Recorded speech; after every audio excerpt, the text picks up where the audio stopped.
రుచికి రుచి ఆరోగ్యానికి ఆరోగ్యాన్నిచ్చే కరివేపాకు, వెల్లుల్లి కారాన్ని సింపుల్ అండ్ టేస్టీగా ఇంట్లోనే ఎలా తయారు చేసుకోవాలో చూపిస్తున్నా. ఈ కారప్పొడి కోసం కరివేపాకుని శుభ్రంగా ఒలిచేసి, కడిగేసి, తడి లేకుండా ఒక పళ్ళెంలో ఆరబెట్టేసేయండి. ఇలా ఆరిన తర్వాత మన కారప్పొడినైతే తయారు చేసుకోవాలి. స్టవ్ ఆన్ చేసి పాన్ పెట్టి ఒక్క డ్రాప్ ఆయిల్ వేసుకొని, క్లీన్ చేసి పెట్టుకున్న కరివేపాకు వేసుకొని, మీడియం ఫ్లేమ్‌లో పెట్టుకొని ఫ్రై చేసుకోండి. ఇలా ఆయిల్‌లో ఫ్రై చేయడం వల్ల చమాయింపై నూనె కూడా లాగేస్తుంది. క్రిస్పీగా అయ్యేంత వరకు కూడా ఫ్రై చేసుకోవాలి. ఆకుని పట్టుకున్నామంటే గనక చేత్తో ఈ విధంగా ఈజీగా బ్రేక్ అయిపోవాలి.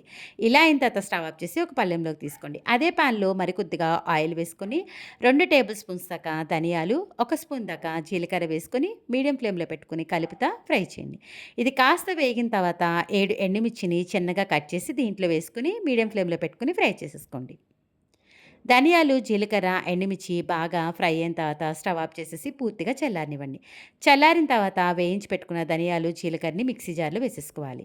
దీంతో పాటు వేయించి పెట్టుకున్న కరివేపాకును కూడా వేసేసుకోండి. ఇలా మొత్తం వేసుకున్నాక టేస్ట్‌కి సరిపడా సాల్టు, అలానే పులుపు కోసం కొద్దిగా చింతపండుని కూడా వేసుకుంటున్నా. మూత పెట్టేసి కోర్స్‌గా గ్రైండ్ చేసేసుకోండి. గ్రైండ్ చేసిన తర్వాత స్పూన్ తోటి ఒకసారి ఈ విధంగా కలిపేసి, ఫ్లేవర్ కోసం ఇక్కడ కొన్ని వెల్లుల్లి కూడా వేసేసుకొని, ఇంకొకసారి గ్రైండ్ చేసేసుకుంటే, గుమగుమలాడే రుచికి రుచిగా ఉండే కరివేపాకు, వెల్లుల్లి కారప్పొడి అయితే రెడీ అయిపోయింది.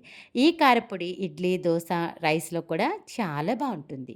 ఇంకెందుకు ఆలస్యం, ఆరోగ్య ప్రయోజనాలున్న కరివేపాకు, వెల్లుల్లి కారప్పొడిని మీరు కూడా ట్రై చేసిన తర్వాత, వేడి వేడి అన్నంలో గానీ, టిఫిన్‌లో గానీ వేసుకొని తిన్న తర్వాత ఎలా వచ్చిందనేది మీ అమూల్యమైన ఫీడ్‌బ్యాక్ నా కామెంట్ సెక్షన్‌లో తెలియజేయడం మర్చిపోవద్దు.